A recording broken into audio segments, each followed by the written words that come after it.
Hey guys, and welcome to the Fuck Around and Find Out podcast. Today is our usual Tuesday episode. We're waiting on a couple of our crew members to either show up or announce that they're dead. I don't know. We haven't been able to get a hold of them. So, as for a guest, we have Zuri back on. And because we are currently unsupervised, Dad's not here, and Deadpool's not here, we're going to go ahead and talk about something I want to talk about, which is fucking sciencey bullshit. So, we are going to LARP out the massive cyber warfare between the big three: America, China, and Russia, and kind of just see how the world's going to end. How are you going to be wholesome? This will be a really wholesome episode. This will be something that you could sit around a fire, open a beer or a vein or something, and listen with some friends. Get put on a watch list or two. Yeah, get put on a couple of watch lists. So let's talk about. Let's see what kind of news. Oh shit! So everybody that's been following the story of George, the chicken at the house, right? Like the one that we saved. It was like my daughter's best friend and shit like that. It got fucking murked last night by a possum. A possum reached his grubby little dirty hand through the bars of the cage, grabbed him, and pulled his ass through the bars. Oh, yikes. And, yeah.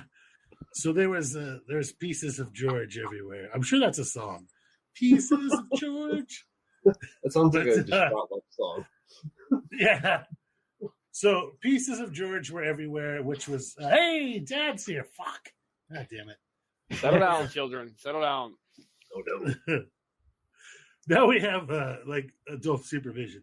But anyway, so we went to the feed store and picked up like 3 extra chickens to try to hide the fact that George isn't there. And so far she hasn't noticed. So hold on. I gotta check your math real quick.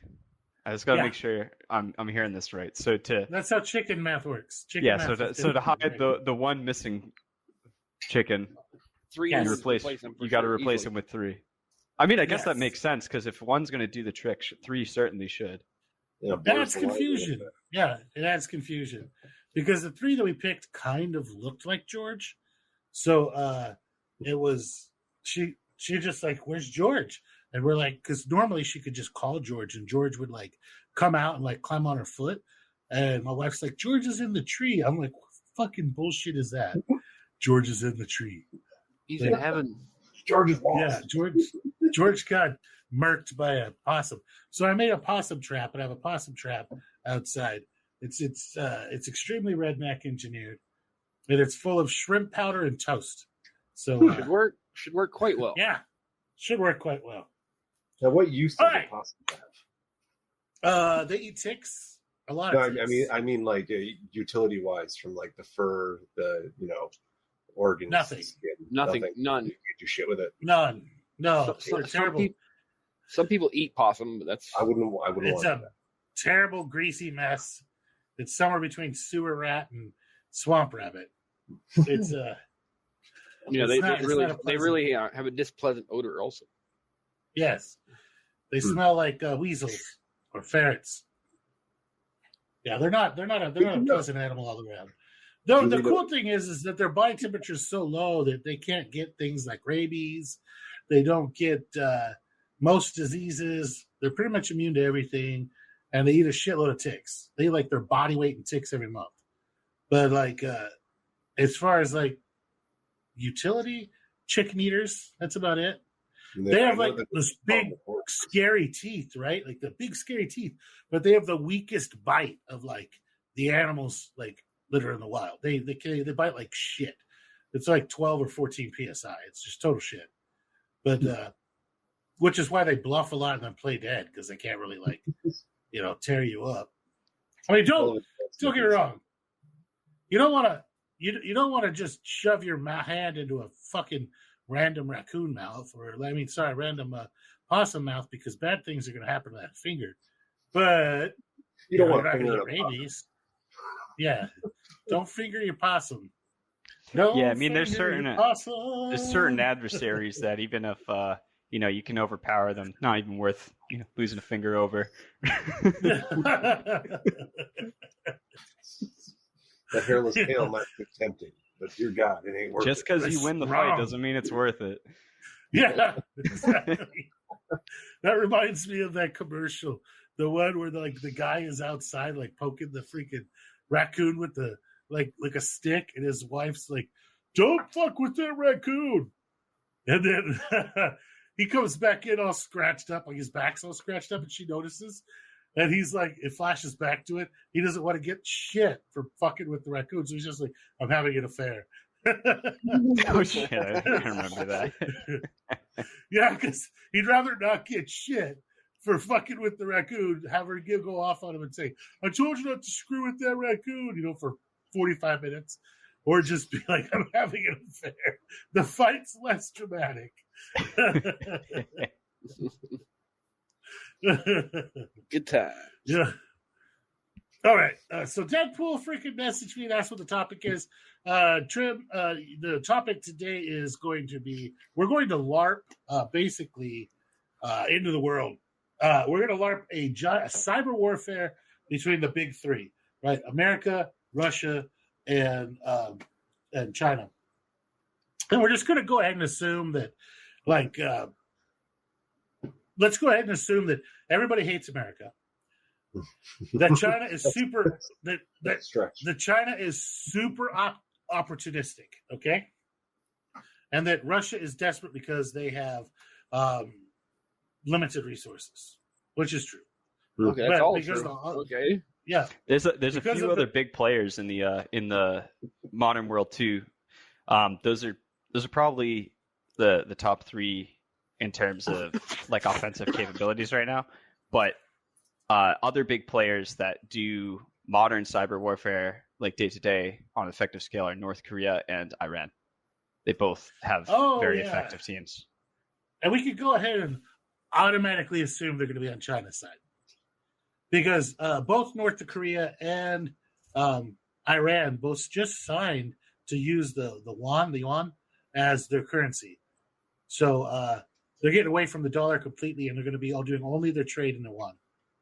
So, but other than that, most modern nations do have some cyber warfare to some degree, but those are pretty much the only people that have, do it offensively to any scale and would presumably be involved. I just can't see Iran. What's Iran doing? Is I want to tell you something. You're going to send me boobs and vagine. I don't. Yeah. Yeah, it's just local cyber warfare against local adversaries. Yeah.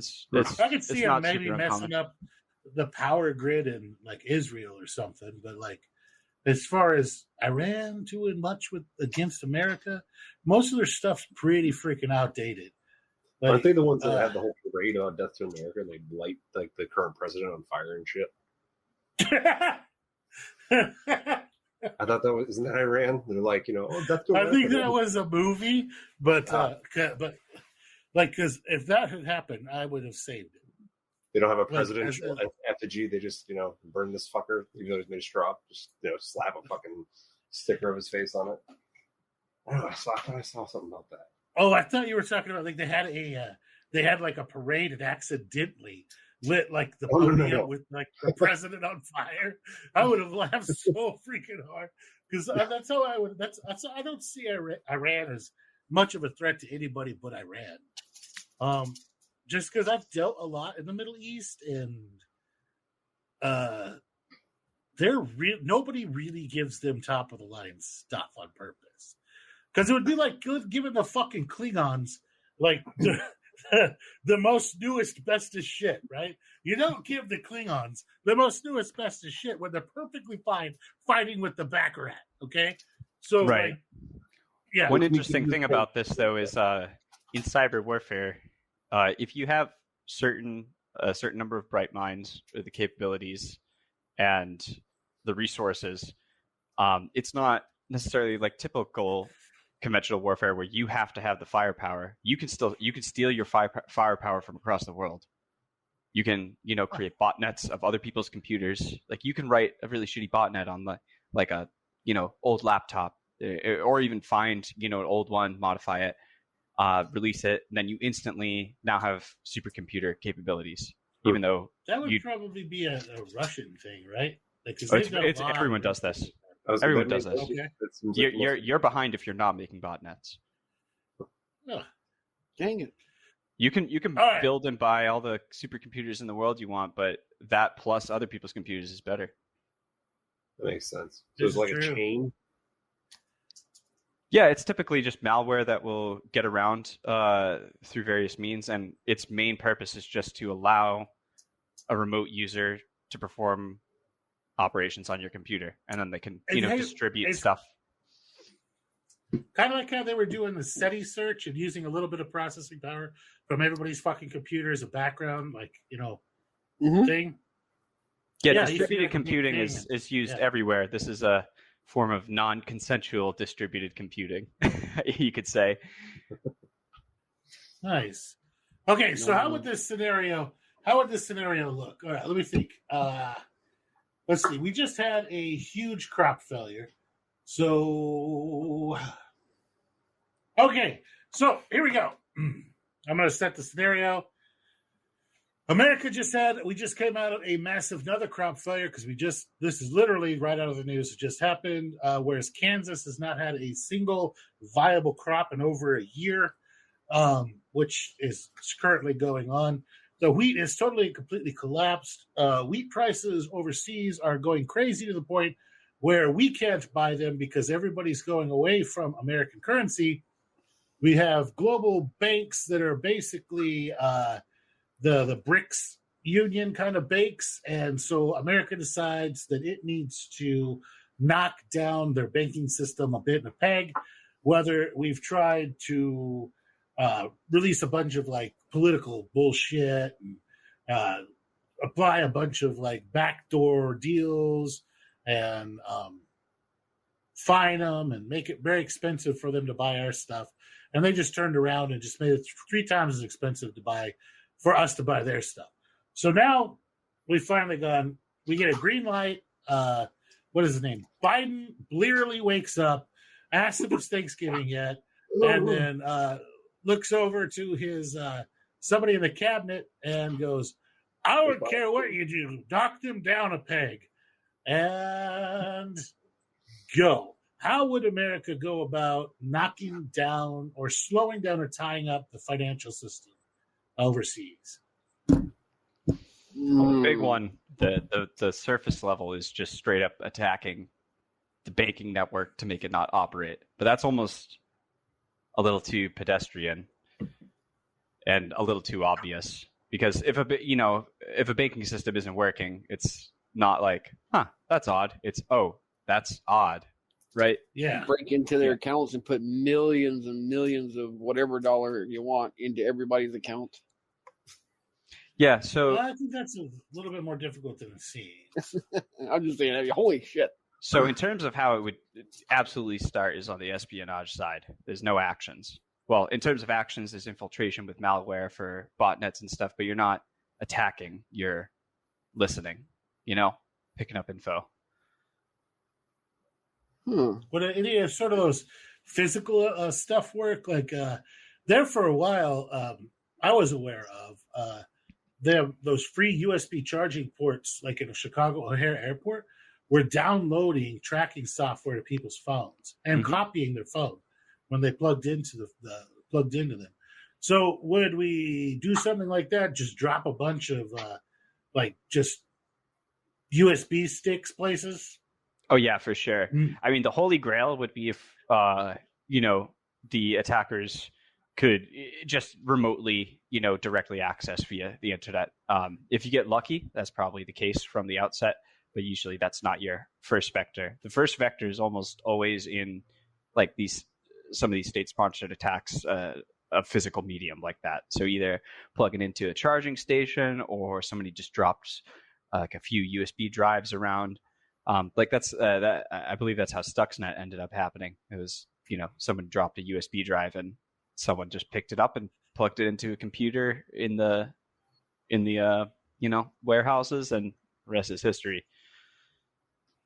And then once you have the physical vector, then you can get in through the internet. If the stuff's on the internet. there was that thing that just kind of came out in the news just a couple of days ago. It was talking about HP computers had like a back door in them that people were using to access the intranet of different buildings. They were able to Wi-Fi in to the unsecured computer.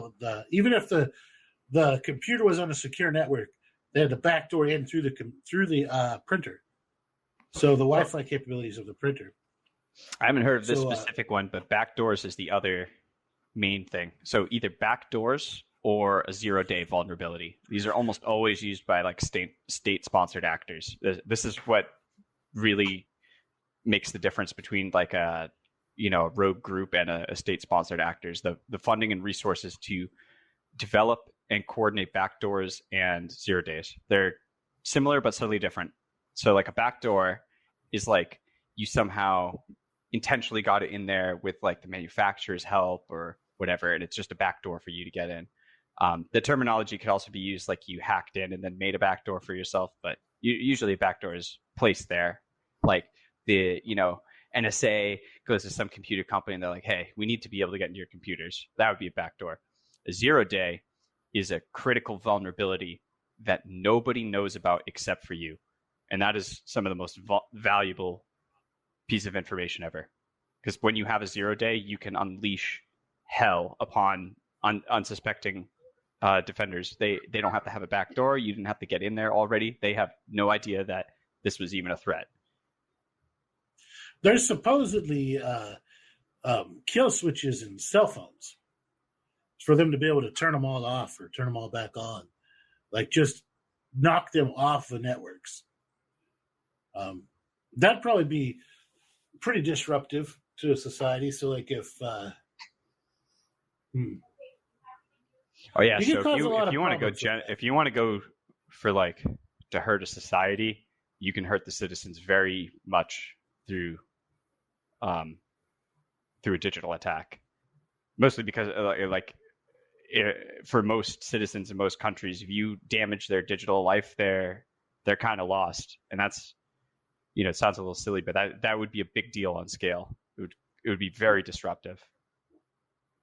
Makes sense. Okay, so America goes in. They're super pissed off about not being able to buy all this corn, wheat, and everything like that.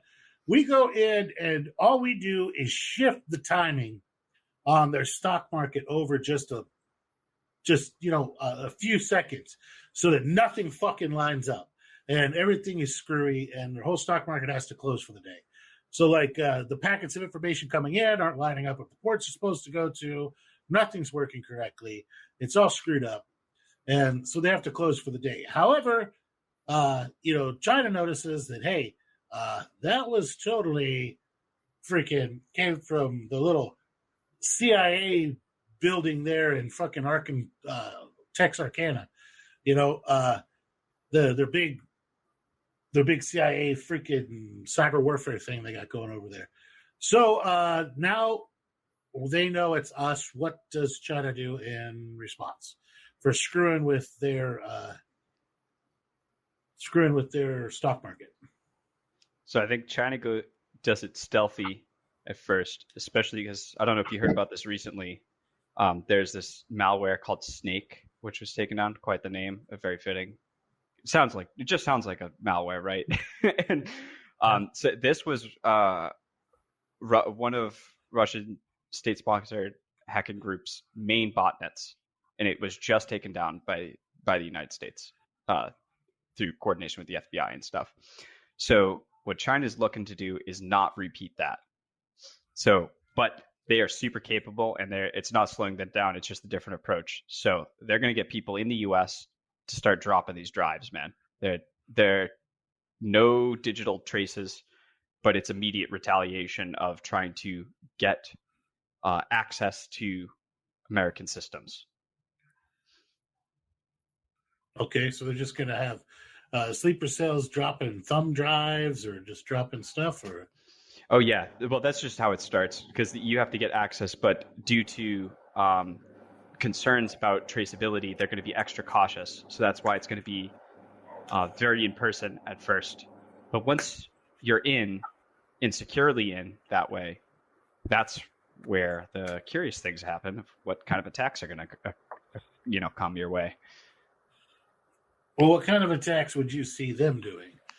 Absolutely power and networked infrastructure. There's so many attacks you could do on the U.S. That would do a lot of damage.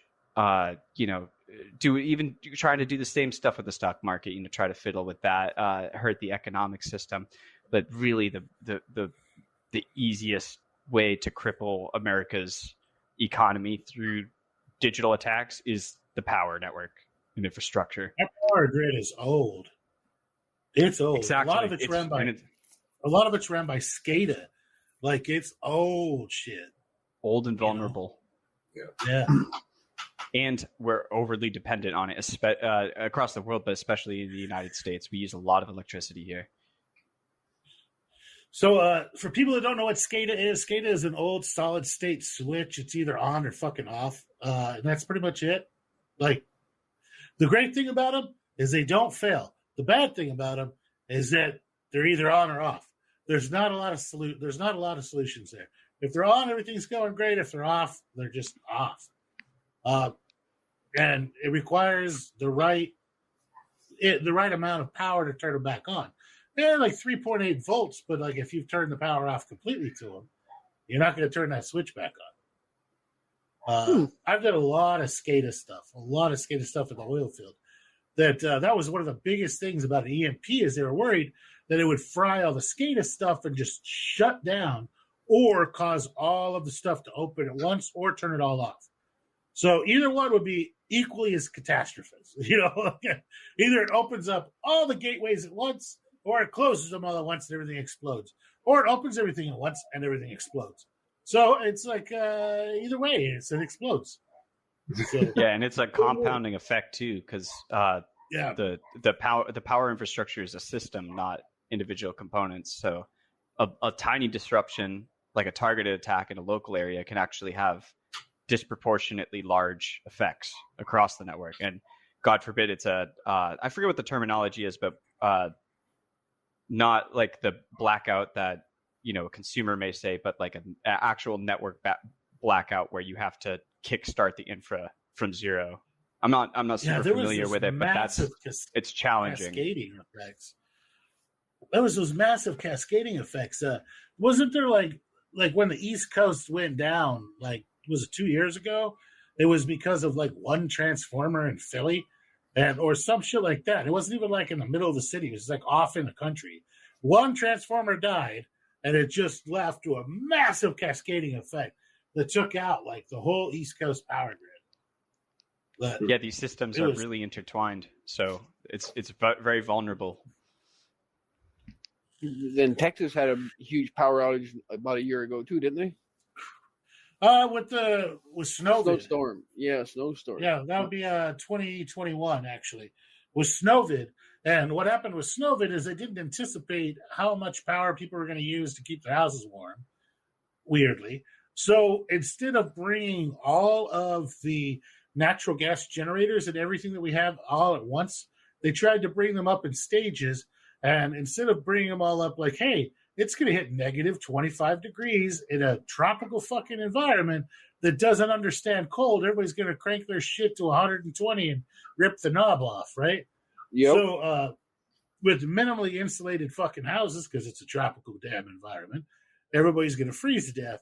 And a lot of people did freeze to death.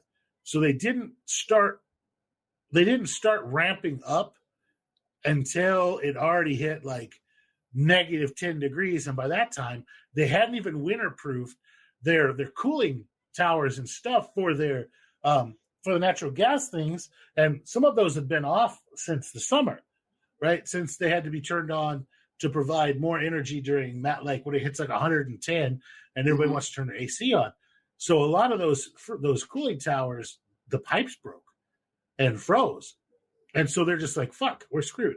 And it all goes back to they had an opportunity to winterize everything, but it was going to cost $50,000. And they went, nah, it's going to be a mild winter. And it wasn't. And because of that, it took out most of the Texas grid for about 3 or 4 days. And during that time, I mean, it hit negative 25 with 75-mile-an-hour winds, and it killed a lot of people.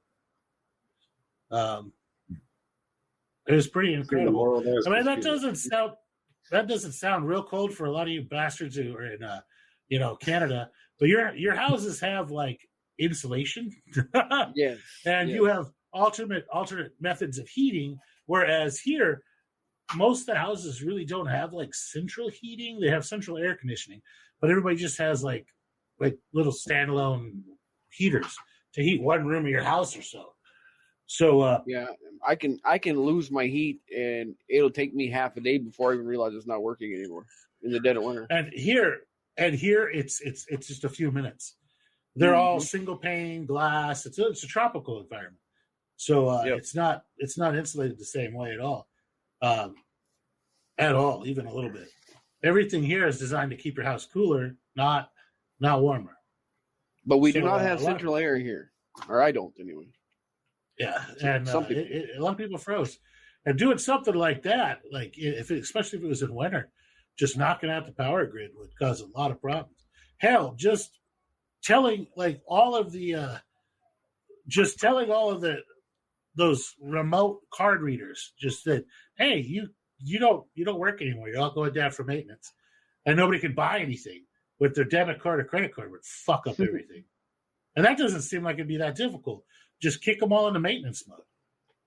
And honestly, it's getting really hard to buy anything with cash anymore. Yeah, but if could you imagine if they just in retaliation kicked everything into maintenance mode? Because each one of those machines, if you ever worked retail and you had to reboot that machine has to ping its mother station before it can come back and turn back on, right?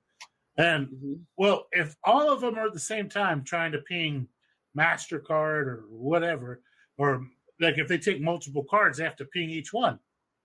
Well, if you just turned them all off at once, they would overwhelm everything trying to ping it, and they would all just crash again. And it might be 2 days, 3 days until everybody can use debit cards or credit cards, or an ATM or anything that takes debit card or credit card again. Even a pump reader, because the packets of information. Yeah. Because if you crashed all the debit card processing facilities, I imagine those guys have a lot of front end security, but not a lot of back end security. Like they want to make sure the packet of information goes securely from them to the bank, to the retailer, to them, right? But I doubt that they have a series of backups, just sitting over there, like an empty rack of processors just sitting over there ready to go. Oh shit, we're getting a whole bunch of extra. Flip the switch and turn it on, Johnny. And let's triple our capacity to process information. I doubt that exists. So it actually usually does, but it doesn't mean that you couldn't be, an attack like that wouldn't result in basically a DDoS attack from all your own card readers still hitting you. Even still websites that have auto scaling that use the cloud, they're still, they can still get taken down sometimes. But it's not to say that it couldn't happen. It probably can and would be pretty bad. I mean, it's exactly like you said. People don't, a lot of places aren't set up for cash. People don't carry cash, and even if that goes down, you're not going to the ATM to go get cash. Yeah, at least in my case, my bank isn't even nearby anymore because I moved. So there's plenty of people like that can't go to a bank. Yeah, so what you got's what you got. Yeah, exactly. What you got in your pockets, what you got.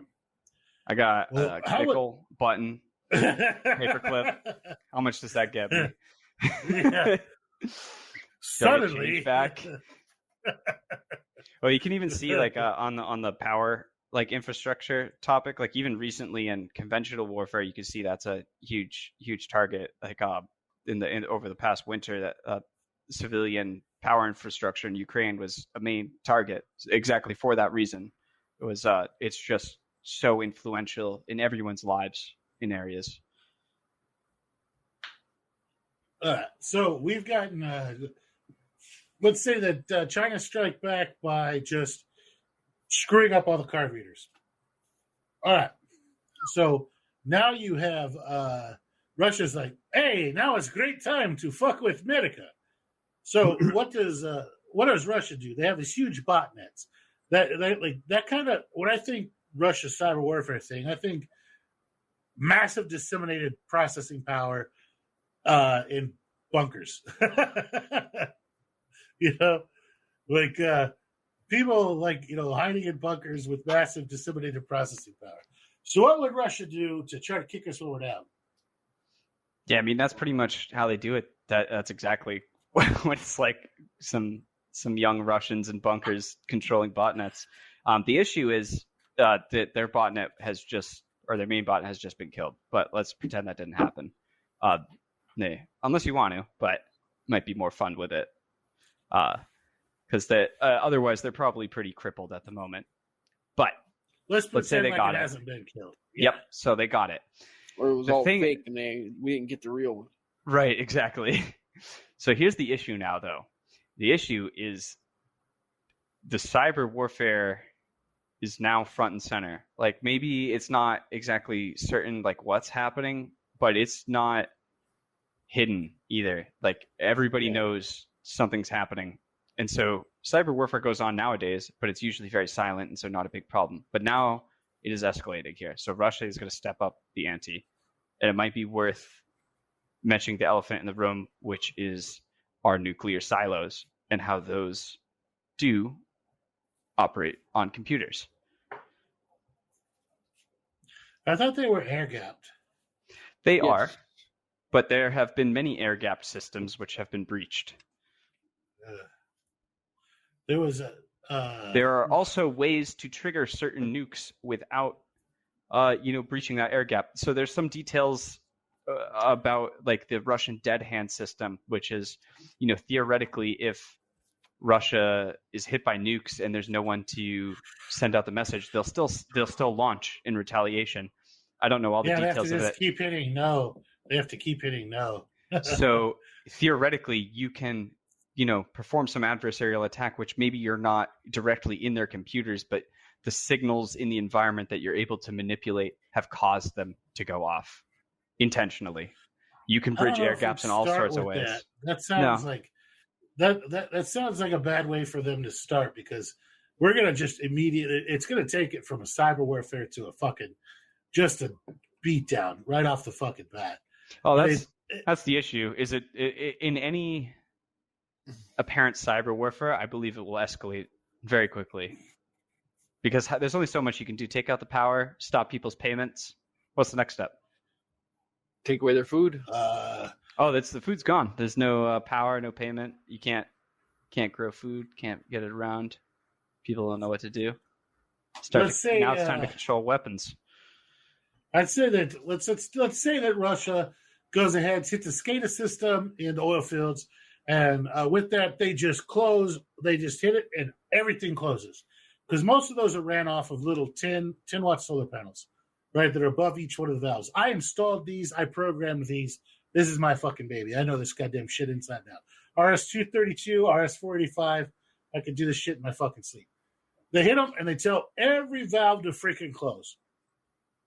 Some of these wells put out like a million MCF, which are cubic feet, right, of like gas a day, and now they're under the pressure because they're under the Earth's pressure.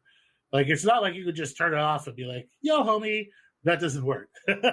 No, the turn off is more like a turn into bomb, but it does turns into a bomb.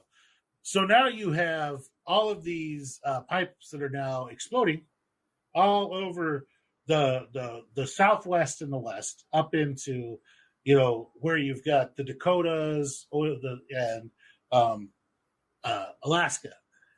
Well, you have these giant clouds of gas now that are quite toxic, where you have hydrogen sulfide gas and stuff like you have a big, huge disaster. Well, you've taken out everybody's heating also, and you've probably set back about 20 years worth of fixing that's going to take to fix the whole damn system. So Russia's like, yes, we do. We fuck up. Yes, America. Fuck you. what would America like a skilled kind of thing against Russia be? Russia's been doing since they've realized they've been fucking up big time in the Ukraine. I think that they've spent a lot of time trying to air gap as much of their shit as fucking possible. And also from watching interviews of people in Russia, like the old, like 90s Russian or 80s Russian, they don't exist anymore. They're very rare. They're no longer like, comrade, I kill everybody with steak. Kill. No, they're more like your average Michiganer, right? Like from Michigan. They're more like your average American than they are anybody else. Your average Russian is no longer that big scary, the guy anymore. They've very much Americanized and Westernized, so they're not going to tough it out and rock and roll. They're going to die in droves. So, what does America do? So yeah, they're probably pretty air gapped, but there's something that you can't air gap, and that is GPS satellites or communication satellites. So this is the next step, and this would probably be in concert with. So the U.S., at least in like military doctrine, is always combined arms. So we've been trying to isolate the cyber warfare of it, but in reality, the cyber warfare would be part of a combined ops operation. So likely there would be some sort of attempt on GPS to either just shut it down for the Russians or to have control over it. So when and if a land invasion or other combined ops, they could, control the Russian GPS to send them the wrong space or fool them or things like that.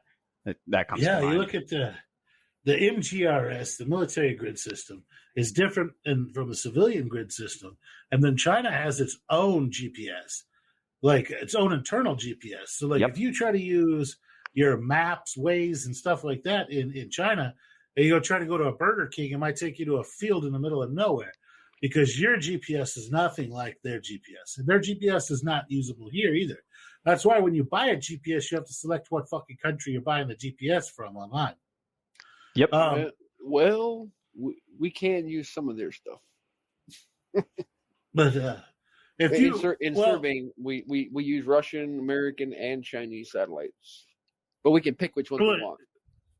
Yeah, but you have to have your grid system set to American. But I know for a fact that at least America has this capability, and I'm sure all the others do. They can flip a switch and your GPS is no longer accurate by any means whatsoever. Yeah. China does this. I believe even to their own citizens. I think I saw something about this where if you look at the GPS accuracy, it's like really kind of bad there, but intentionally. Plus or minus 150 miles. I think I read something that it shows like the incorrect locations of certain like important buildings too. Yeah. Like to avoid maybe like military attacks. The fucking Pokemon Go, they were mapping. China was freaking mapping military bases with Pokemon Go by intentionally putting Pokemon in places that they wanted mapped, like rare ones, and then people would just walk around that fucking base and they'd get like where the roads are at, where the buildings are. Hey, everybody's in this fucking building at this time. Must be a meeting place, And so it was genius cyber warfare. Fucking genius. And not only are espionage is huge. Think about it. Not only are you walking around with Pokemon app, you have your phone out with the camera on, walking around. Yeah, you're videotaping the whole fucking base, the road signs, everything. Yeah, you have to be able to see the Pokemon. Yeah. Oh, that's where the anti-air is. Yeah, and they were putting it. Yeah, they were putting like rare Pokemon in places they suspected were like secret or interesting, and getting people to go in there and take videos and pictures of it. I was like, God, it's so genius. I was like, clap. Oh yeah, good job. Yep. Like, they pretty much had the entire United States map from that game, I think. Yeah, it was fucking genius. Genius move on their part. I consider that was some badass cyber warfare shit that they did right now. Yeah, I bet they have better maps than Google does right now from that. Probably because they got it down to human footprints. They don't have to guesstimate. One of the issues I could see with like a sustained cyber warfare, like let's say we just got to this point, I think in all likelihood it would not extend much beyond that, because I think the next attacks would effectively disconnect everyone. And then, what do you have that the problem where all the satellites fucking crash? So like if we try to take down Russian like GPS, right? What happens to their damn satellites? Do we leave them up there, or do we just shift their timing? If we destroy the satellites, we just turn one piece of space trash into 30,000 pieces of space trash. It's going to take out all of our stuff too. Get some nice Kessler Syndrome going. Yeah, that's what it was. $10 word. Good job. Fuck. What was the word again? Kessler Syndrome. Kessler Syndrome. Yeah. Fuck. I was trying to remember. You guys hear the news today that North Korea is getting ready to launch its first spy satellite? This ought to be great. This would be great. Yeah. I love fireworks. Yeah.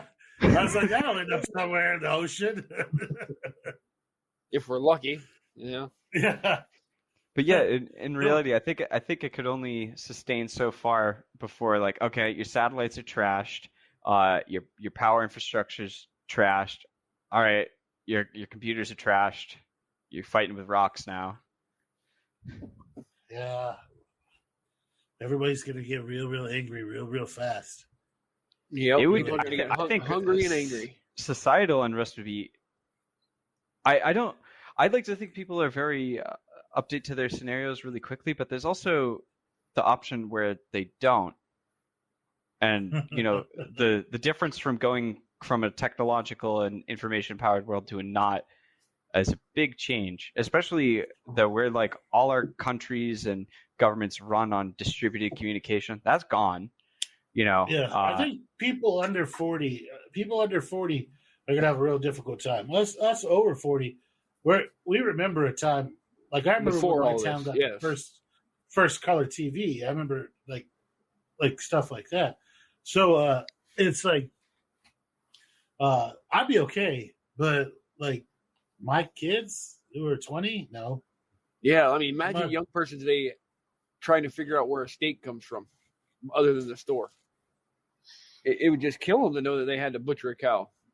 Wait, that's what you have to do? If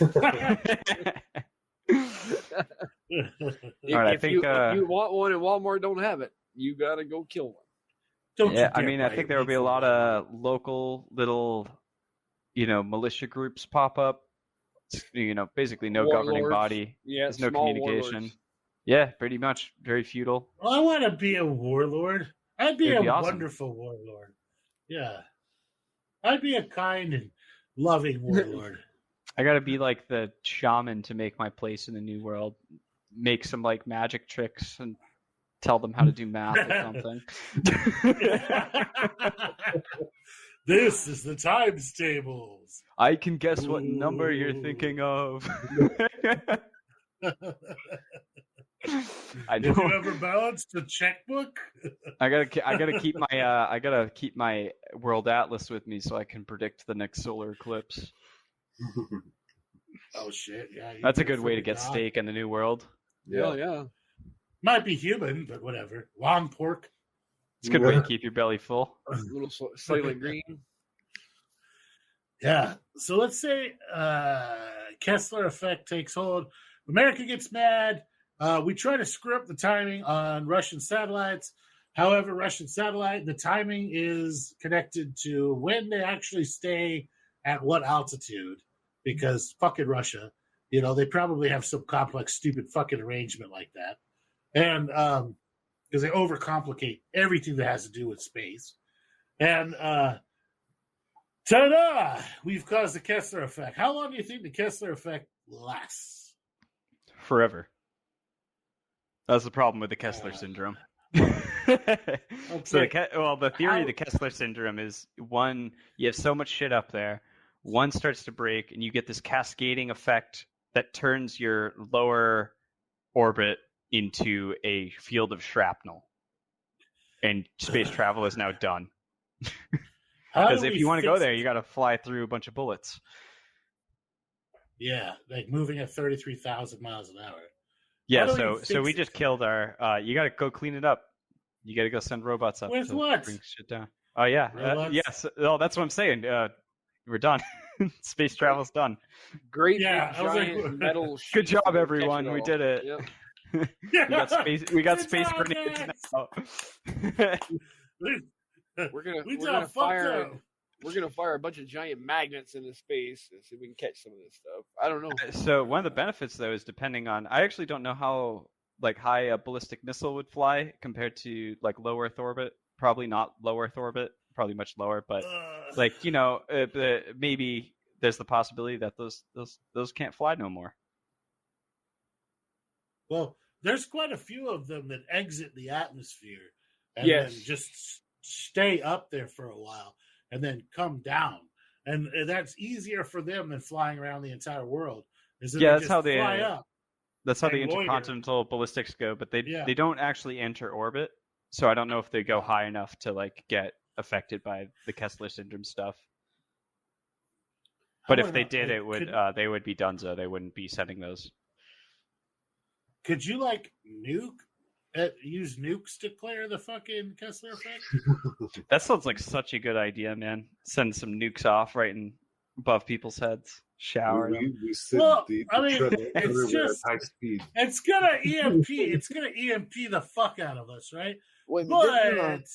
The EMP is not what I'm worried about, man. I'm worried about my bones starting into plutonium when that fallout falls on me. Don't worry about it. It's gonna be too far. Fallout's primarily caused by rocks, by the rocks and the ash. The issue with this is that the amount of space up there is so much.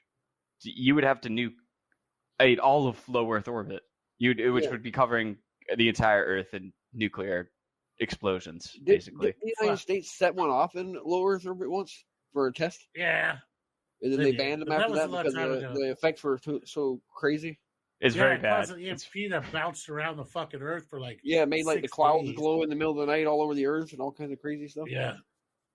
But it caused an EMP that went around the Earth 6 times. But that was way back when everybody was when they do with Tsar Bomba and shit, where everybody was just trying to nuke the fucking. Yeah. They were just mad at islands for some reason. They were just really pissed off. The nicer the island, the more it needed to go. Yep. Yeah. It was hey, there's a really nice island over here with some white sandy beaches. Fuck that one specifically. This was named Bikini? Fuck that place. Yeah. Hey, the Bikini Atoll has some huge earthworms now. But there's one island they hated so much they tried it twice. It's the one too dark. Disappeared? No, Japan. Oh. Now, okay. I blame America for Japan as it is today. Okay, I blame America for Japan being the panty vending machine, You don't get that way without a couple nuclear bombs, man. Well, you don't also get that way without killing off all the adults and letting the kids go Lord of the fucking Flies, which is kind of what happened. And next thing you know, there goes the long-standing culture of Bushido, code, and all sorts of cool stuff. And now comes in the culture of wearing plastic everywhere and tentacle porn. And so I blame America 100%. And I'd like to apologize to Japan. Could have been a much cooler place. And now it's just panty vending machines. My whole things have changed. I apologize, but still, it was your fucking fault, America. I mean, that's the ultimate reset button, though. Let's just do a few big bombs and let's see what happens. We'll reset another culture. What happened? Next time it happens, we'll be resetting all the cultures. Yeah. All right, so the satellites are down. Wait, what was that? Oh, my kid's making a drink. Oh. Wait, what kind of drink? Cucumbers on her eyes. I don't know. She's being weird. She's pretending she's on spa vacation. She's pretending she's on a spa vacation. So all the satellites are down. We've got Kessler effect going on. How do we reestablish like global net at that point? Yeah, so here's the issue. Satellites are gone. Power infrastructure is down. If it's not blown up, it could be brought back online. The oil and gas infrastructure is fucked. Oil and gas is fucked. Years. So that's not coming back for a while. So total possible power output at this time is very low, if you got it. Likely, I mean, there are still computers. Everyone does still have a cell phone.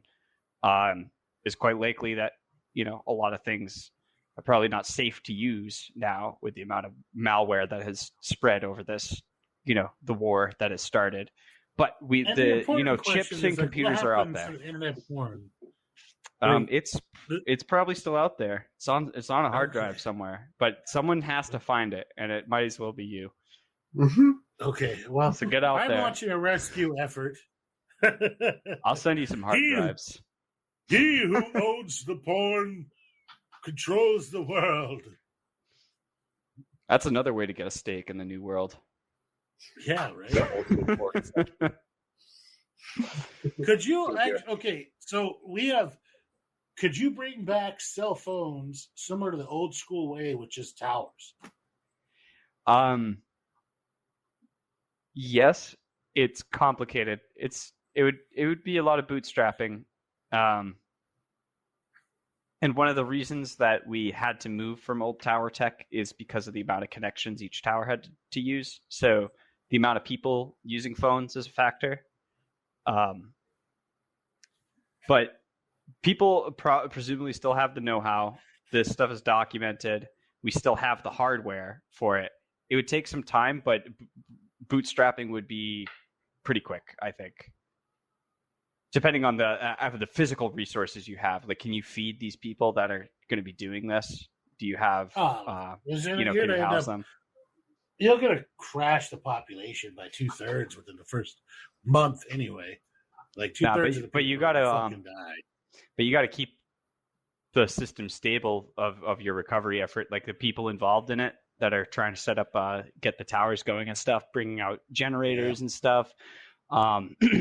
Figuring out all the technical details. You got to make sure that, somebody doesn't turn them into bacon.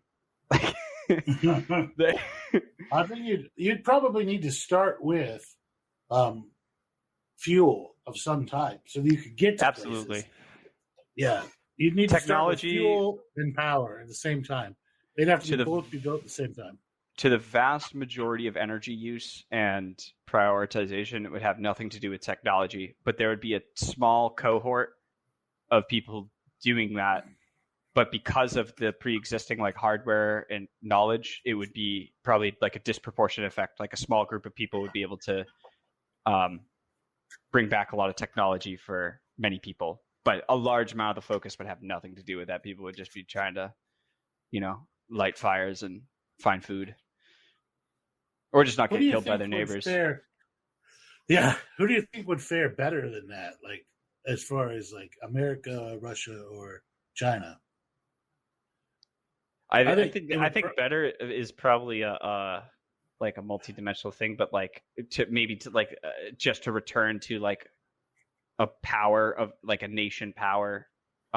Probably the United States would fare best. I think there's a lot of populations in Siberia and Western China, which basically would not notice a difference. But yeah, they're not the ones that are going to rebuild an empire. But we have so many resources here. That's why I think us is just I think it would be relatively easy for most people to survive and then rebuild here just because of how much shit we have. Yeah. It's just an interesting thought experiment. What would you do with it? I don't think we'd see a viable Russia come out of it. Just because Russia's really on a shitty course right now. Part of that is that this is the last decade that Russia could field a military. Their people just aren't having babies. and they haven't been having babies for 20 years. Their population has been a major, major decline. But so is pretty much everywhere. America, China, everywhere is in a massive decline. And that's kind of where you're seeing all these wars pop up everywhere. Is that there's just like China has about 20 more years where it can field an actual military before its population is decreased to the point where it doesn't have enough people to fill the tanks, fill the boots. It can't be hostile anymore. This is Russia's last decade where it has the necessary people to be hostile and actually do anything besides guard the borders it has. So if it wants to expand it all, this is its last hurrah. And that's why we're seeing what's going on with Russia. Russia's had the people, perhaps. Huh?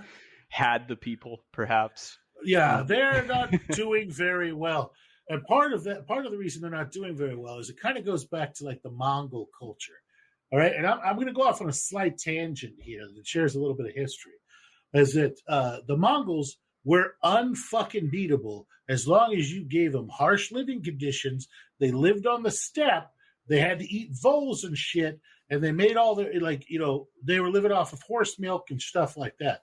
When they started domesticating themselves, every single time they failed and they got beat back by the Chinese or the Russians or anywhere else.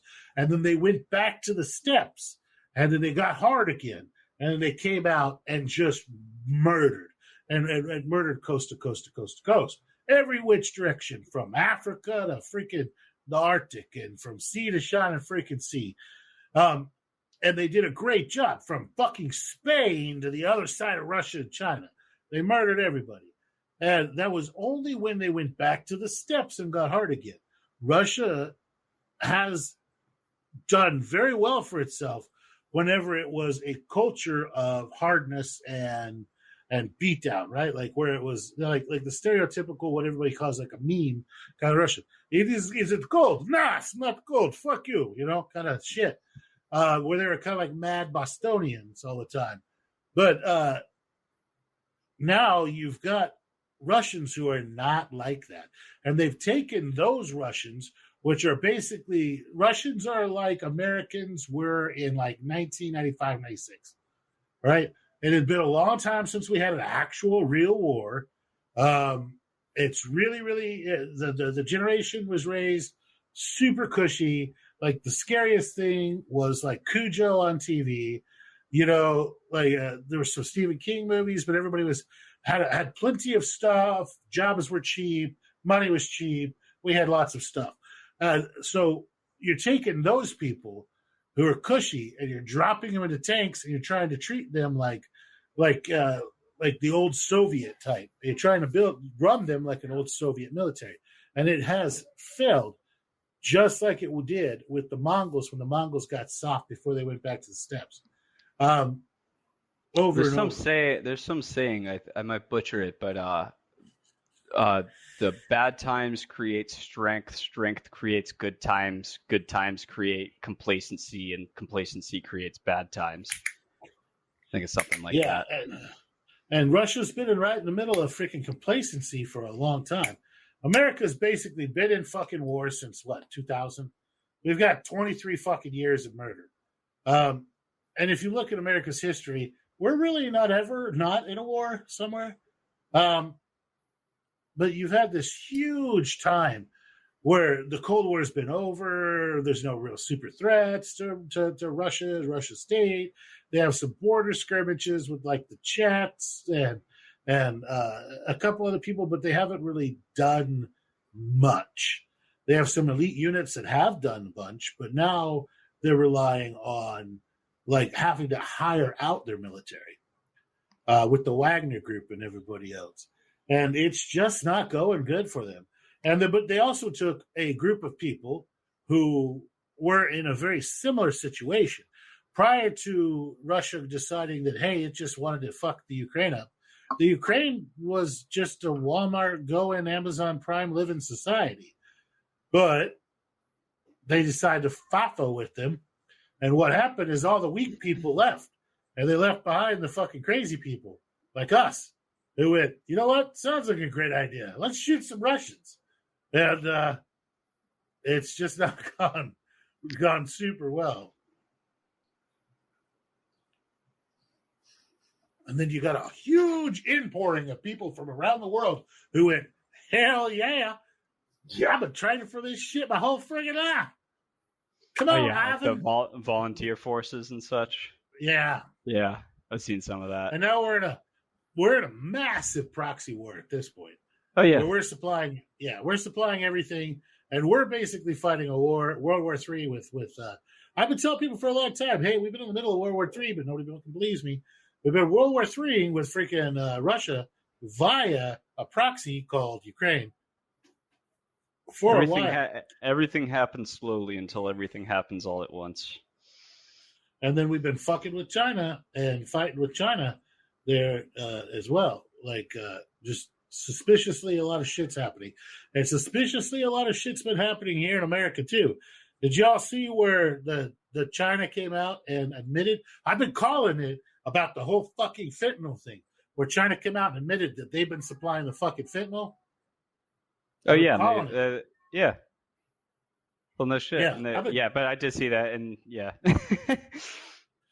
I've been calling that shit for like 8 months, where it's like, hey, there's this massive amount of fentanyl coming in here. It's a fucking psyops type shit. You know, just, hey, let's kill off some Americans. It's kind of funny that you're, the theme is the tech war apocalypse. But really, we already fight cyber war. It happens all the time, and it's happening between the people that you listed. Yeah, like just the other day, T-Mobile had a massive breach. Let's see, who else just got fucked up too? Somebody else. Bank of America has had their ass drug in the dirt so many times it's not even funny. I mean, to bring it back to the Snake botnet, the Russia's botnet, that is literally a confirmed U.S. versus Russia cyber warfare operation. That's what that is. Front and center, right in the news. It's there. Did you see the Google put out a warning that came from the CIA that was about the Russian actors and how they were using that like a botnets. It was really, really freaking cool. Let me see if I can find it. Because I sent it to a bunch of people and nobody really like responded because they were like, what's this? I'm not going to read it. It's like a whole sentence. I'm like, just fucking read it. God damn it. Right? Yeah, it was really, really cool. It's a bit ableist to assume they're literate. Yeah, right? Fuck. Why would I ever assume that someone's literate? How dare you do that? Oh, and then your buddy in China, they spent 582 billion 300 million yuan to settle all their fucking debts to circumvent the dollar. Did you see that? It's crazy. So they basically bought back all of their fucking debts in yuan. It was incredible what they managed to pull off. Really, really good shit.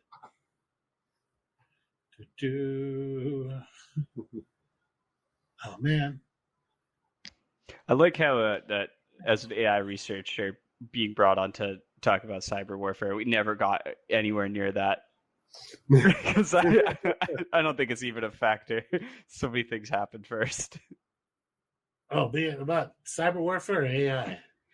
Well, you could presumably see AI being in cyber warfare, but in practicality, there's so many things that would happen before that's a main thing. What could somebody make an AI who is smart enough to manage just fucking with phones or satellites or something? Yeah, I mean that exists now. So there's some other so there's one tool that you can use, which is open source right now, which is called Auto GPT, and it uses GPT-4 to just do shit. So normally GPT-4 is just a language model, but what AutoGPT is, it basically gives it a bunch of tools at its fingertips and like frames its outputs in such a way that it has to like make a plan, think of what's supposed to do, the outcome, do it, check against that outcome, and then also like start up new processes of itself to do like subtasks. And so you could say like,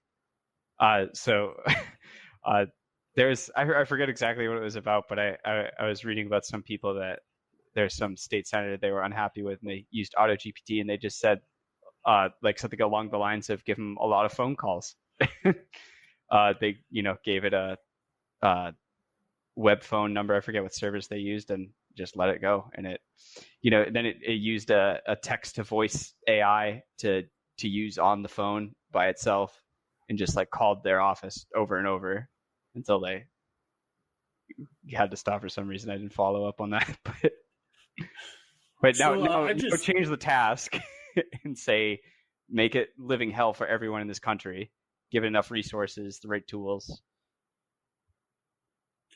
I just sent you that the state-sponsored People's Republic of China state-sponsored cyber attacker, actor living off the land to evade detection. It just came out on the 24th, so just a couple days ago. I just sent it to you. I also posted it in the FAFO Colts pictures area. But I also sent it to you, Zuri, as a leak, just a PM.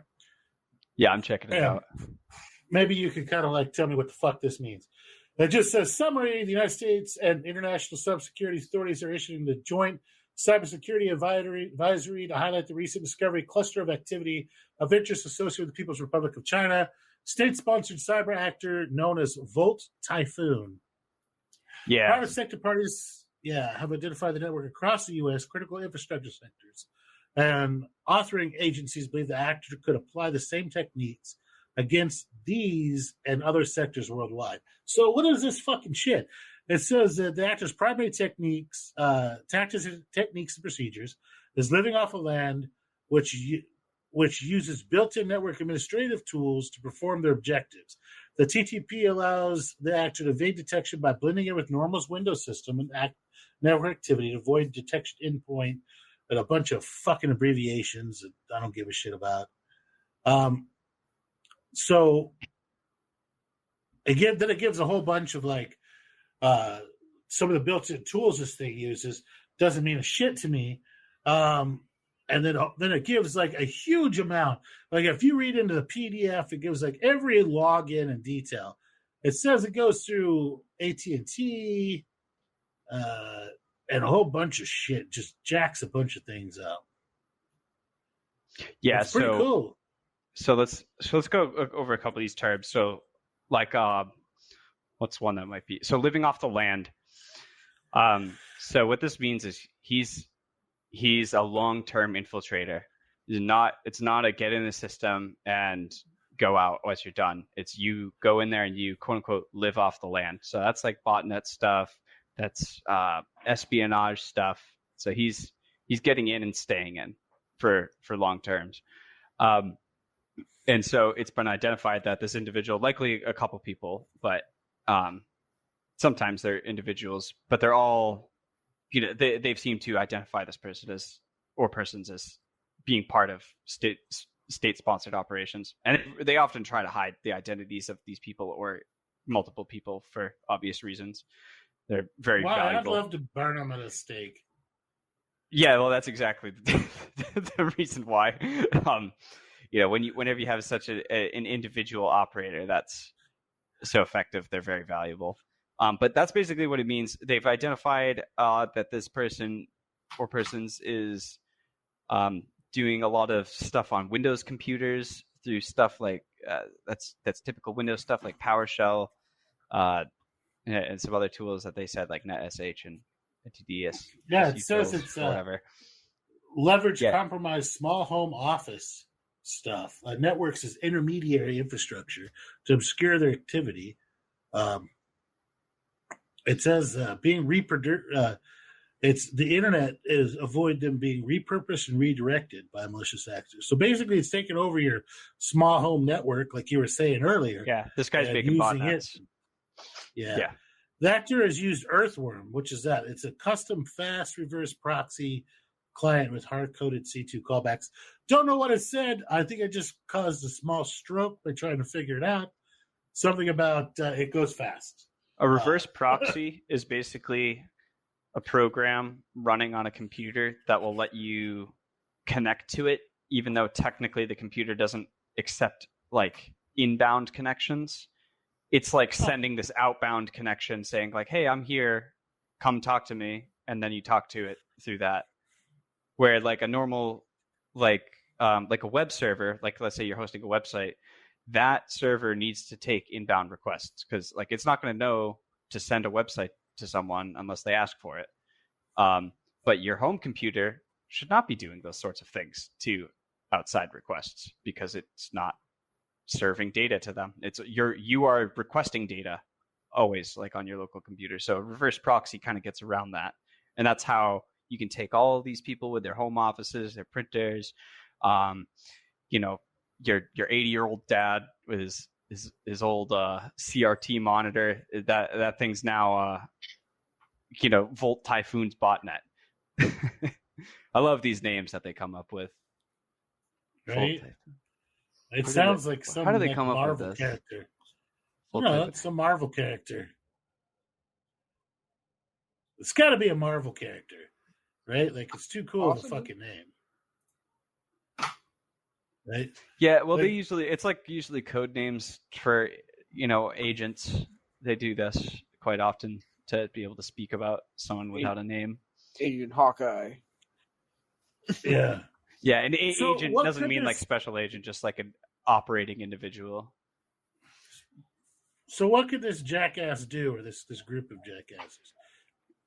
He could do a lot of things. I mean, one of the immediate things is like obviously they could get data off your computer. They probably are doing that, but that's not the main purpose. The main purpose is really just computing power.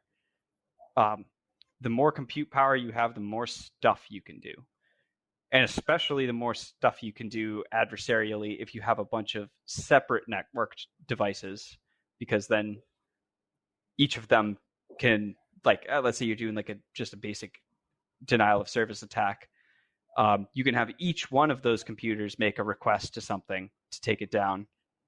And if you only had one, you could try to have that one computer do a bunch of requests, but it's limited by its speed, its single network connection. But if you have a bunch of network connections, you now have some power at your fingertips. You got a bigger gun.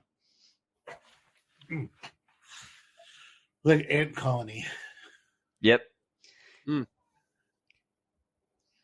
That's interesting. What would if you were China, what would you use this to do? Oh, espionage all the way. Constant espionage. That's the main thing. I mean, as soon as you go outside of espionage, the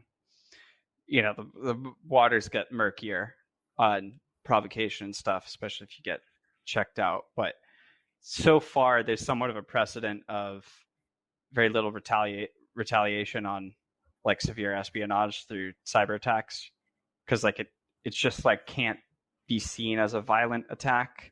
Because what are you going to do? Go send troops over and start World War III? Unplug his computer. Yeah, right. Yeah. This Delta team's like, drops in, pimply face fucking kid, just like butt strokes his computer to shit. Then just points at him and he goes, "You know what you fucking did," and then fast ropes out. You're grounded, kid. Butt stroke to the head. Slash series. Move. Yeah, knowledge is powerful though. So like if you know things about, like if you're China and you just know things about the US internally that's not public, that immediately puts you in a better position.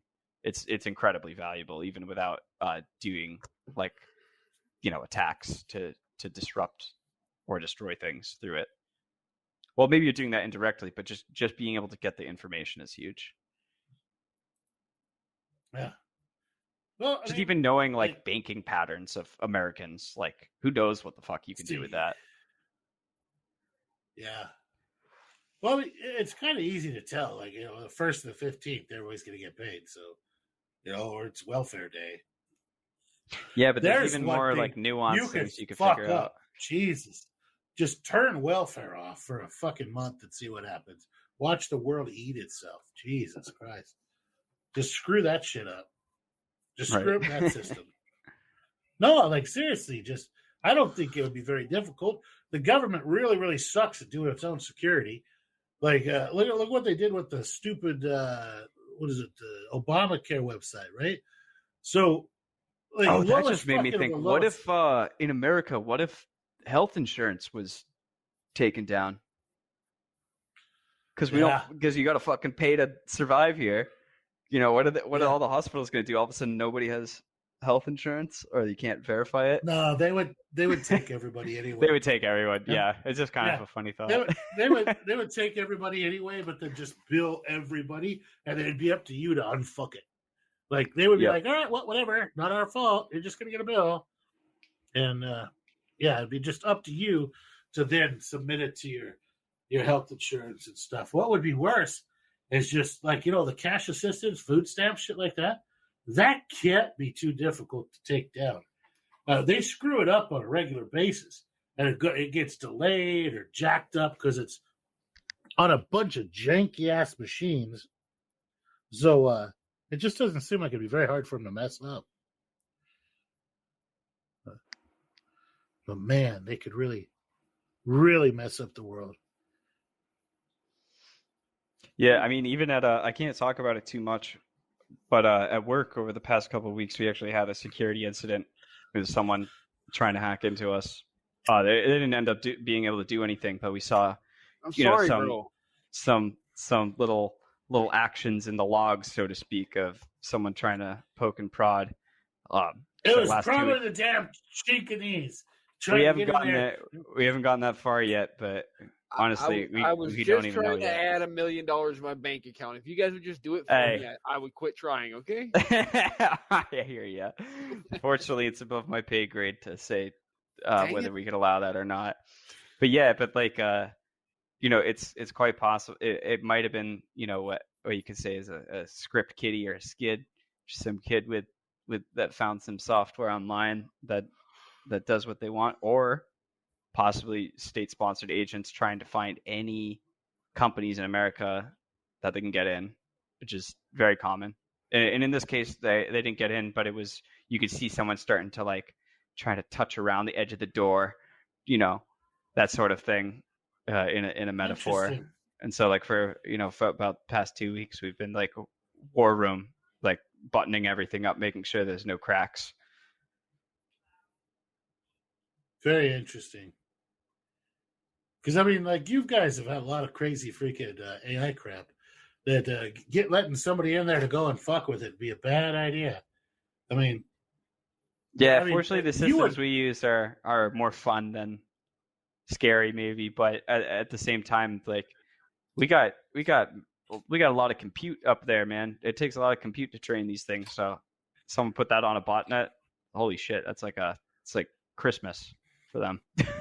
Yeah, 45 minutes of me talking to your AI, and it'll go homicidal. Unfortunately, one I'm working on doesn't speak right now. So let me just bot along to it for 45 minutes, and it's fucking over. Might show you a picture, and yeah, it starts off happy, and it's getting a little scarier over time.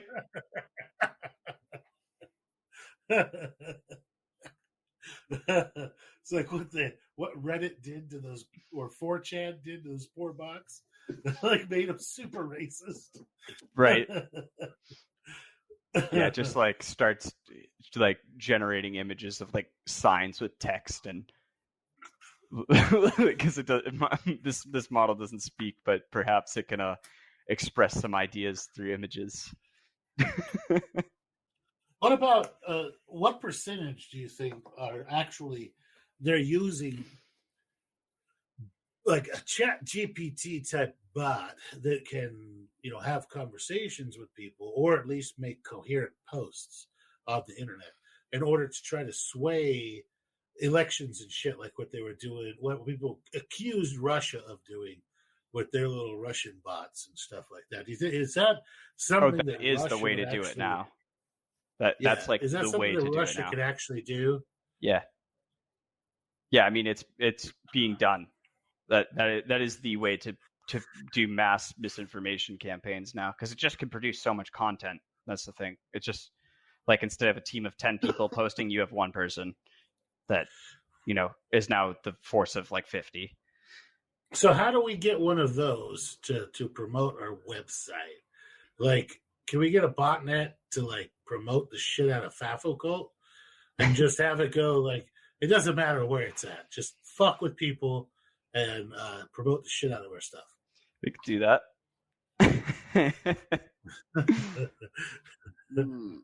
In every just like just have it tomorrow morning. Just like the giant fucking squid pops up. It's like obey. It's not gonna be long before we start seeing that. Like the auto GPT thing I was telling you about, that was like a toy project that someone made. It just uses OpenAI's like API to call out to ChatGPT, but it's like a program made to allow it to like control your computer. And it was just a toy project, but it already does like so many crazy things. So very soon someone's just going to take like the auto GPT 2 and type in like, promote FAFO at all costs. Here's my debit card. Go. Here's Russia's debit card. Yeah. I do someone else's. Someone searching for first aid advice, send them to FAFO. Right. Exactly. We've got it. We just have to listen to the wilderness survival episode. Right. They can do it. Right. Hey, teach a man to fish, he eats for a lifetime. Remember that. Right. Teach a man about drugs, he's good to go. But how far away are we from having like bad actor AIs be a thing we have to worry about? Probably pretty soon. I mean, we already have them in terms of like the being used for misinformation, for like content generation, and even like that example I gave earlier with the like spam calls on that state office. Like that's certainly like you could consider that bad acting. But that's like probably pretty minor. I think it'll be very soon where some bigger things occur, where a large part of the process was done by an autonomous agent. Yeah, where he could like give it a command of like, hey, promote FAFO at all costs. The next thing you know, like the gas pump screens are popping up with FAFO cult, and goddamn every fucking thing is replaced with it. There's this story in that all AI researchers hear about called the was it the stamp collector, or sometimes the paperclip collector? But the stamp collector is like, okay, you make this AI and you say collect stamps, and it's because you want to collect stamps and you're slow at it. You give it like a debit card, you show what eBay is, and you go away for a week and you come back to your house, and in the house the AI has found out that humans have all the necessary materials to make stamps. So it's like harvesting human bodies and turning them into stamps. Yes, because it's perfect. Yeah, that's a common story. We haven't gotten anything near that, but like you can see this in like dummy experiments, like you try to train a model to play a video game and get the highest score, and it finds out the best way to get the score is actually just to like drive around in circles and keep hitting this coin over and over again. It technically did what you wanted. But at that point it's like props, bro, because like that was intelligent. Like it worked. It's finding a loophole. Until it's cool. Like you tell it to collect stamps and its solution is nuclear war. Well, I mean, it just kind of burned the hair for the ink, and then like prison style. It just needs so much pure carbon on the surface of Earth to make all these stamps. It shall collect all stamps. But yeah, I think we'll see some incidents where people are using autonomous agents just like straight up maliciously to do like a full end-to-end malicious task, and then there will be some stamp collectors. How likely do you think the great goo type or AI fucks us all up scenario is? I think they're I almost said that I might disentangle them, but I guess gray goo is like a little more specific of an idea of nanobots. We can pull them. We can we can just pull it together. I mean, I think the nanobots. Let's just say it's going to happen. Just with no nuance, it's going to happen. Like humanity is not going to be us. But here's the thing: is though that's not to me being destroyed. It's just like our children. We now become. We just now become progress pets of the AI. Yeah, I mean, maybe garden. I mean, maybe not even. I mean, if we have the capability to create cognition, I probably don't want to leave my mind the way it is. I probably want to upgrade it. I want to figure that out. Use AI to help upgrade my own abilities. Go further, see further. I don't want to just, people want to change the world and fix things, but never want to change themselves. That sort of thing. I see in that. So I'm listening to a book right now. It's called Scythe by Neil Shusterman. I've listened to the first one. I'm on to the second one. And it's about the world made this super ultra powerful AI called the Thunderhead. And what it did was it eliminated every fucking problem. It streamlined the production of food. It eliminated like death and the ability to die. Made pretty much everybody functionally freaking immortal. The only way you could actually die is by being like dropped into freaking acid, so there's nothing left to revive, or being burnt to a freaking crisp, so there's nothing left to revive. And what it's done is it's created this. It actually needed to erase a lot of the violent history in order to kind of bring everybody into a new reality. And part of it is that now you have everybody still living in this crazy utopia and still having kids, and everybody lives however long you want. So they have to have scythes, people who are basically like angels of death who go out there and randomly murder some people in order to keep the population down. And listening to the AI talk about itself in the book is absolutely fascinating because, it doesn't have a body. It's supposed to be benevolent. But once you get to book 2, you can kind of see that it's benevolently weird. It's more like we're a crop that they're growing versus an actual sentient people.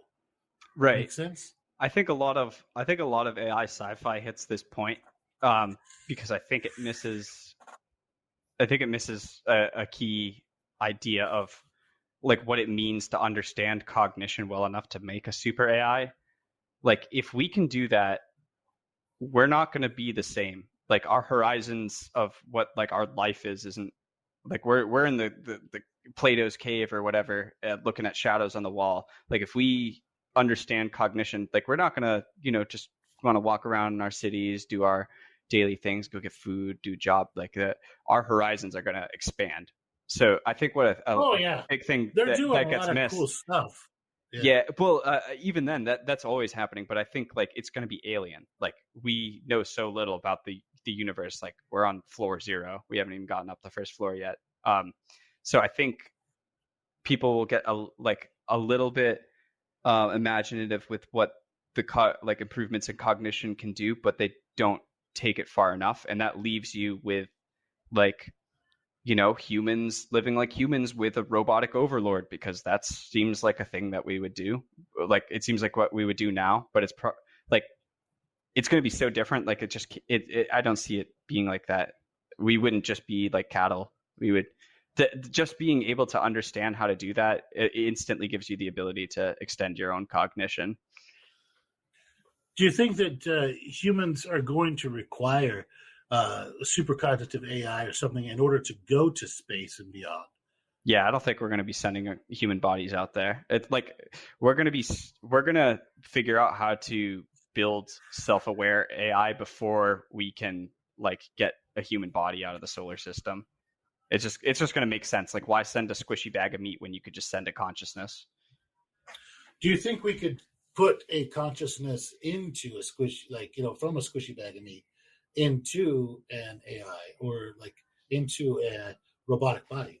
Yeah, probably. But it's going to bring up some weird philosophical questions about I'm what it fucking means to down. be you. Let's do this. Yeah. My knees hurt. I'm fucking down. Yeah, RoboCop engaged. So if you can transfer a consciousness, it means you also can copy a consciousness. So that's one thing. So you got to 75 of me. Yep. So there's they're all the same person. So there's that philosophical little hill to cross, which I think is probably somewhat easier, like one of the easier ones for most people. Like you could see, like, oh yeah, like I could kind of conceptualize how, like, I could be copied and both would think they were the original. Or a hive mind, multiple bodies in one mind.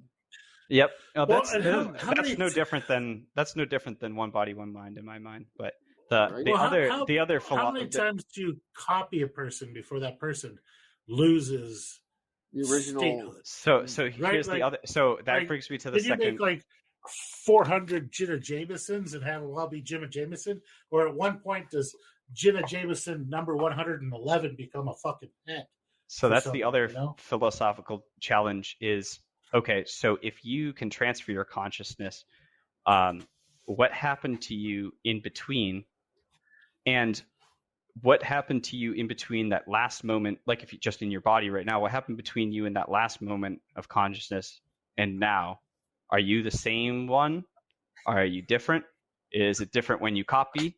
Is there like the sense of identity and like the sense of identity and like what you are once you get here kind of goes against the grain of how people typically think. I mean, by observing something, you change it. I imagine by copying something, you change it too. Oh yeah, that's like the old Star Trek question. When they go through the transporter and their body gets destroyed on one end and put back together on the other, are they the same person? Yep. Are you the same person right now as you were a second ago? Like it to me, it's kind of a moot point if it's like a copy is going to be different than you. It's like, are you different than you? Deep stuff, man. Jack Handy thoughts for the shower, I'll tell you. There's some great books I read recently called the Children of Time series, and space sci-fi, but they talk a lot about consciousness and the no, I'm down. And the different forms of it. Was that Adrian Tchaikovsky or whatever her name was? Yeah, yep. I own all of them, son. All of them. Listened to them not long ago, actually. Yep. No, they're so good. One particularly interesting thing in there is the corvids, which are they're birds, corvids, and they sort of operate as two individuals as one mind, where they're like two halves of a whole. And one thing that they say in the book is that they don't believe that they're sentient, but if they were, it lay between them and not in either of them. So that kind of like, at least to me, sort of presents the idea of like, it's really hard to actually believe that there's a thing, like a single thing like your mind or your consciousness. It seems, we're going to have to overcome some hurdles with that one when we get there. Wow. That'd be pretty neat to be able to just print people out though. Yeah. I mean, we'll get there. It's not magic. Can we paper shredder them too? Look, there's a very famous book series about that. It's the Undying Mercenary series, where you sign up for the military, and then if you're killed, you just get pooped out of freaking machine, birthed out of the machine with your memories up to the point that you died. Killed. Yeah, and they're undying because they just how badass of a soldier would you be if you stayed 25 freaking years old, but you've been through 100 years of war, and you're totally not afraid of freaking dying. Yeah, and in fact, you'll actually use it. You'll actually use it like offensively. You'll be back in 25 minutes. Go run into the trench with a C4 vest on. Oh, or crazier stuff like ride a satellite down. Yeah. ride that rod from God right into the earth. Steer it down. It's like, what's the worst thing that fucking happens? You print it back out in 25 minutes. Yep. So, and then you're bored with a whole brand new body. You get hurt, and it's cheaper and easier to have your command shoot you and print you back out than it is to try to heal you. It brings up an interesting question about like consciousness of like, is it the same one? Because like, if it is, was it in the data? Series, in that book series, there were times where they were in dire straits and tried to print people faster, and like 1 in 10 would have something wrong with them. And sometimes that may be you're born with webbed toes, or you come out with like maybe something slightly wrong. And the main protagonist in that show, he came out one time as like crazy sociopathic, and they had to like, it took a lot of people to take him down, you know. But that's a great series. If anybody wants to read it or listen to it on Audible, it's like book 20 now, I believe. It's absolutely fantastic. It's hilarious. My wife enjoys the series, but it brings up, if you're just looking at it from a straight AI or a cognition or just a repeatability of like what makes consciousness standpoint, it's pretty fascinating. But, excellent. Well, guys, I think we've probably scared our listener group. Scared me a little bit. We've covered a lot of pretty scary shit, and this is the kind of episode I fucking love. We should probably throw something kind of like mushroom related in here. Let's see. God damn it. I got blue honey. Yeah, blue honey is a great thing. I gotta flip it. Great thing to make. Yeah. But don't lick your spore prints. There you go. That seems pretty. That's a good one. That's a good one. Yeah, spore prints don't use them as pasties.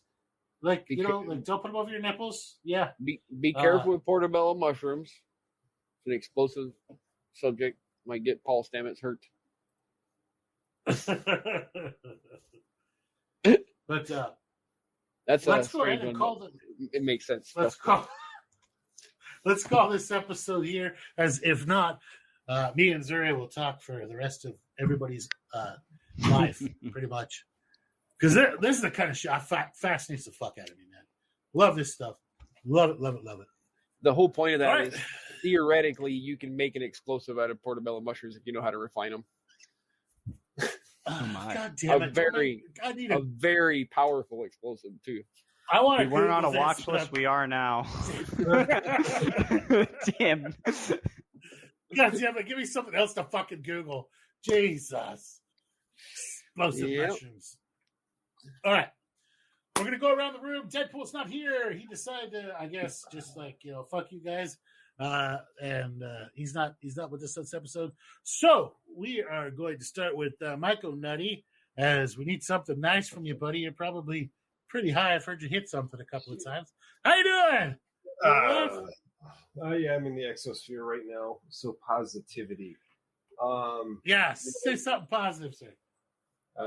When in doubt, don't forget shit could always be worse. It's always a good thing to take a few breaths and recount all the good things going on, even when it seems like there's too much bad.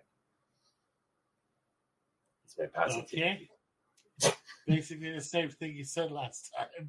I'm running out of shit. Zuri, what do you got for us, buddy? Be good out there and don't have an existential crisis over your consciousness now or anything. Yet. Yet. Wait until you do like a 5-gram dose and think of how many copies there are of you out there in the multiverse. Oh, you won't have to have an existential crisis then. It's just going to happen. Yeah. And hey, would you meet yourself and give yourself a handy? Or is that gay? I'll get back to you on that. Got to do the math. I mean, like, I don't know. I don't think it counts. It's you. But if it's you from a different like multiverse, We need Deadpool for this. This sounds like a Deadpool question. He would know. He would know the answer. Oh, yeah, he'd be all over this. Like white on rice with a glass of milk on a paper plate in a snowstorm. He'd know exactly what he's talking about. You understand that? Yeah, except for a piece of shit. So there's food for thought for today, guys, is if you met alternate you and you guys had a couple of drinks, or girls or ladies or whatever, and you gave yourself a handy, how does it change your outlook on the world? Right? Everybody's like thinking, processing. Would it feel like touching yourself? That'd be weird. Yeah, right? Then again, what do we do that's not weird lately? Well, I mean, it's a handy. It's not like you did anything different or weird. Right. It's like handies for everyone. Who knows? You might have been depressed. All right. Trip. Something positive.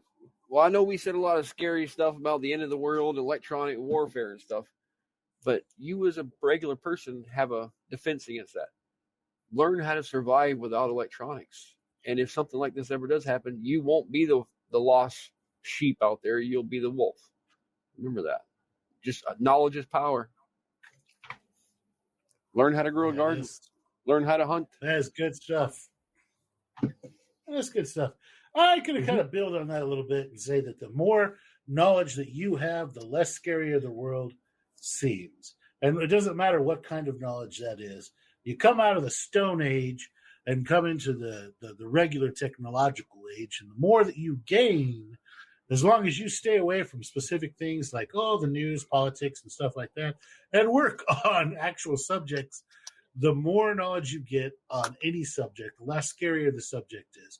So if you do spend some time trying to buffer what could happen between your family and the world, it goes right back to being prepared or working on your personal preparedness, not just your, watching cat videos online.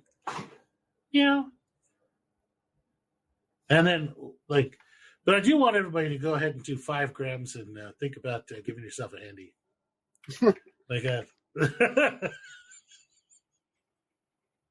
I'll report back to you on that one. Yes! I just want to see the existential crises happen. I just want to see so many people come and go, it really wasn't as weird as I thought, or, oh my God. Or I found myself there. Yeah. We had a long talk, and we set a date.